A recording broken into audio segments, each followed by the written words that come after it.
As Thanksgiving approaches, it's hard to forget how in 1966, a peculiar pilgrim once came to our community and changed everything. Today on CityCast Las Vegas, we revisit a fascinating discussion with the Mom Museum's Geoff Schumacher and my former co-host Vogue Robinson about the reclusive billionaire Howard Hughes, who ushered in the modern era of corporate gambling. His buying streak of hotel casinos in the 1960s into the 1970s would have made Mr. Monopoly blush.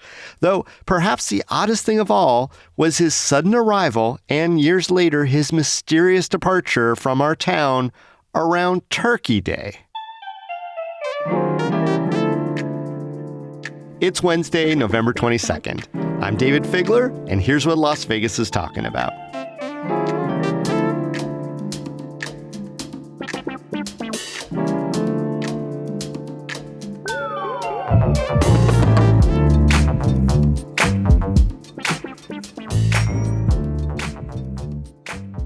Geoff Schumacher, how are you doing this morning? And thank you for being on CityCast. Well, thank you for having me again. I really enjoy talking with you, and I'm doing fine. Wonderful. Good to hear.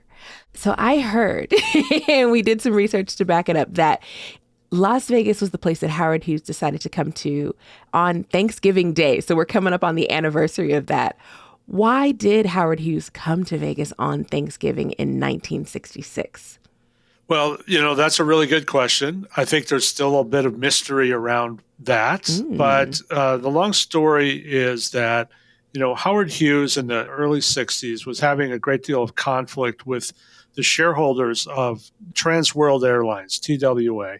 He was the owner of TWA, but he was a very eccentric owner, and TWA was having some trouble competing in the marketplace, and the shareholders kind of blamed Hughes for that. Some of the things that he had done, decisions he had made, they felt had hurt the airline. Okay. So there was a great deal of conflict between Hughes, and there were lawsuits filed, and this is one of the reasons that Hughes went into hiding. It's kind of why he went into seclusion, because he didn't want to testify in court over the TWA matter. Well, long story short, in 1965, Hughes sells all his shares in TWA. Oh. And he owned, the bulk of the airline. And he received a check from TWA for $546 million. Good God. Some people say that was one of the largest, perhaps the largest single check that had been written up to that time. So Hughes had all this money all of a sudden. And when you suddenly have a lot of money, who comes looking for you? Long lost family members and the IRS. And the IRS. At this point, we're talking about the IRS. And Hughes was not a big fan of the IRS, as many big business people are not. Right. And so he was looking for ways to spend that money so that he wouldn't have to pay taxes on it. Mm-hmm. He concluded somewhere in the 65 to 1966 period that he wanted to relocate, and he decided to relocate to Las Vegas. And Nevada is, low tax state, and he had great memories of Nevada and Las Vegas from earlier in his life. And so he decided to move to Las Vegas, and he came here by train, in the days preceding Thanksgiving. I think the reason he came here on Thanksgiving is sort of the simplest answer, which is it was the time when he could be least detected because more people were distracted by their Thanksgiving dinner, they're taking time off and so forth. So he could kind of come in the night and nobody would know he was here. No press being like, eccentric billionaire Yeah. moves to Las Vegas. So his right-hand man at the time, Bob Mayhew, orchestrated an entire train route from Boston, Massachusetts to Las Vegas without anybody knowing. So he was working with the CEOs of these train companies to set up this special train that was going to travel that distance without anybody knowing. And Hughes was the only passenger. He was the only cargo. He arrived in the middle of the night. They stopped the train up by Cary Avenue in North Las Vegas, actually. Mm-hmm. So they were a little bit outside of town. They stopped the train, and Hughes is taken off the train on a stretcher. He had a lot of medical issues at that time, and it wasn't, really feasible, and I guess for him to just step off the train and hop in the back of the van. And they drove him to the Desert Inn Hotel. This is in the middle of the night. Okay. They take him up the emergency stairs, and he's carried up there and taken up to the 9th floor of the Desert Inn, where all the rooms had been rented. Every room on the 9th floor, the penthouse floor, had been rented by Hughes. Wow. And his aides. And this was all planned out in great detail.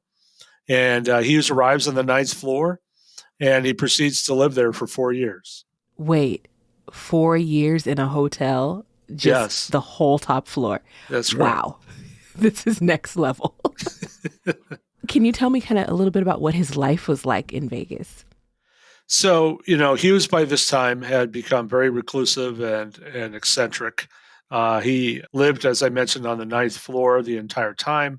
He really actually only stayed in one room on the 9th floor. It was his room. It was not particularly big. It was about 15 by 17, so the size of a master bedroom in most Las Vegas homes, and it had a bathroom, of course.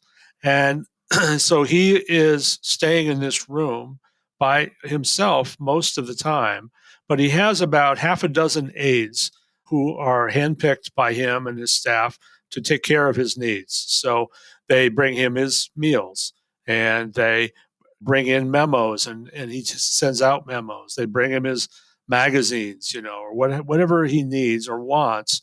They take care of that for him. And there's a lot of legend and myths surrounding this whole scenario, because Hughes had all of these procedures that he wanted his aides to follow in order to exchange something with him, like physically. Because he was a germaphobe, he did not want to touch something that had been touched by one of the aides. So basically this whatever this was had to be wrapped in, Kleenexes or something like that. Okay. And then it would be exchanged, it would be handed to Hughes so that he wasn't touching whatever had been touched by the aide. Things like that were actually true. They really did happen. Wow. And the windows were blacked out, so he often was in the dark, and he had a lot of bathroom issues, so he was in there a lot for hours at a time sometimes. Word. So it was a very strange existence. He was only communicating with the outside world by telephone and by memo. Because there's no Twitter. Correct. There's no other way to make announcements. Was he still an aviator and a producer and conducting business at this time?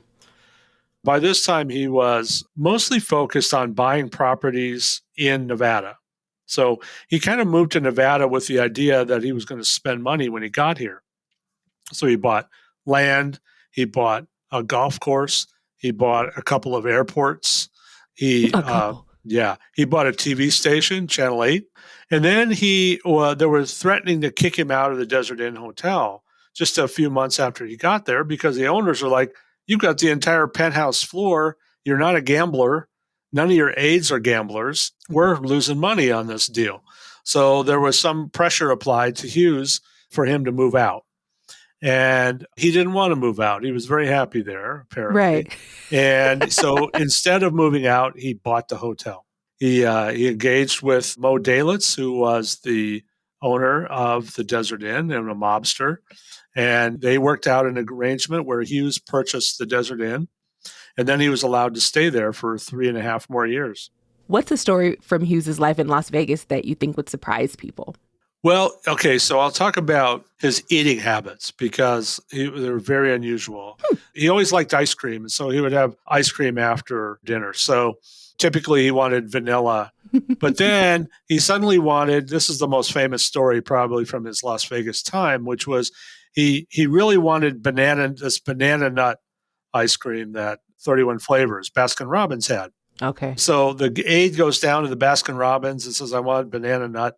And they're out. They don't have banana nut anymore. They're not out. They're not making, they have seasonal brands or whatever. So the aide is panicked, like, oh my God, how can I tell Howard Hughes he can't have banana nut ice cream? So the aide very cleverly calls Baskin-Robbins, the corporate office, and says, will you make us a large amount of Baskin-Robbins ice cream? Bro. And they're like, yeah, okay. And then, of course, Hughes has a lot of money. He'll pay for it. So they buy all this when I say they buy all this, they had to buy a minimum amount. So we're talking, I don't know how many, gallons of ice cream, but hundreds of gallons of this banana nut ice cream. So it's trucked into Las Vegas. It's brought to the Desert Inn. And amazingly, Hughes, the very next night, no longer wants banana nut ice cream. No. He wants some other flavor. So all of this effort went for naught. And the story, as the story goes, the Desert Inn Hotel was handing out banana nut ice cream to its guests like crazy for months afterward. Free They ice had cream. this huge stockpile.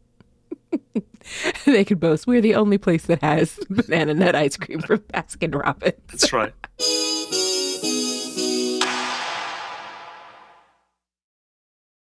If you were to compare Howard Hughes to a wealthy person today, would he be more of like an Elon Musk person or a Bill Gates? Oh, he was, a lot of people compare Elon Musk to Howard Hughes, and just sort of the eccentricity, the sort of the maverick style. I actually think it's an unfair comparison in some ways, because as problematic as Howard Hughes was, I have more respect for him than I do for Elon Musk. But that's more of a personal thing. Hughes and Elon Musk are similar in the sense that they took chances. They went out and did things on their own. They were ahead of the curve in many ways, and also extremely strange people. I mean, Bill Gates is fairly normal, right? Fairly normal person. And, he built an amazing company, and now he's doing incredible philanthropy. That's another difference between Bill Gates and Howard Hughes, is that Hughes was not much of a philanthropist. He wasn't really thinking along those terms the way Bill Gates clearly does. Okay. What impact did Hughes have on how Las Vegas looks today? So I think he had a pretty big impact, and there's a couple of ways to look at that. The first one is that he ended up buying 6 casinos in Las Vegas. And of those 6 casinos, all of them had mob connections when he bought them. Mm-hmm. So he kind of nudged the mob out of 6 casinos. He wanted to buy more. If he had bought the Stardust Hotel, then it would not have been a mob place in the 70s, and we wouldn't have had the movie Casino. So maybe that's not, maybe I'm glad he didn't buy it. But he bought these 6 casinos, he nudged the mob out, and he also opened the door for more corporate investment in Las Vegas. So at that time, even though we think today of Howard Hughes as this very eccentric person, recluse, all these weird things he was doing, at the time, he was a very respected businessman. And if he's going to invest in Las Vegas, maybe it's okay for other companies to invest here. It's Sin City and all that. But if mainstream America in the guise of Howard Hughes is willing to invest here, then maybe Hilton might come to town, which they did, or Ramada might come to town, which they did, and other companies that are, Wall Street kind of mainstream USA companies. So I think Hughes opened the door for that. The other thing that's really important about Hughes in terms of his impact on Las Vegas was his purchase of this large tract of land to the west of Las Vegas, which he called Hughes Site, Husite. Oh. It's about 25,000 acres, and he bought it in the early 50s, and he wanted to turn that into a location for Hughes Aircraft, for his aircraft company. He never did do that, but he held on to the land. And then when he died, his heirs, who were led by his cousin, whom he didn't really know, but his cousin, William Lummis, decided this would be a great place for a master plan community and proceeded to start building Summerlin. Okay. Which obviously had a pretty profound impact on Las Vegas over the past, 30, 40 years now. Mm-hmm. Wow. It's funny because we always talk about Nevada and the Wild West. And so kind of people coming in and wanting to sort of, I guess, tame it or put their flag in it. Yeah. Well, Geoff Schumacher, thank you so much for being on CityCast Las Vegas again. It's always a pleasure to have you.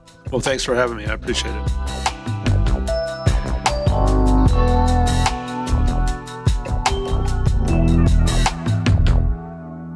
That's all for today here on CityCast Las Vegas.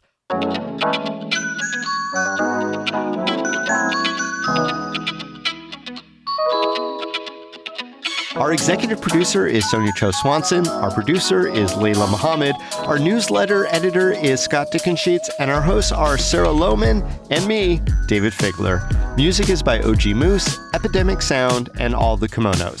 We record the show on the traditional homelands of the Nuuvi, the Southern Paiute people. If you enjoyed the show, why not tell a friend? Go rate the show too, leave us a review, and subscribe to our morning newsletter. We're off for the holiday, but we'll be back Monday morning with more news from around the city. Till then, good luck getting that wishbone, and stay lucky.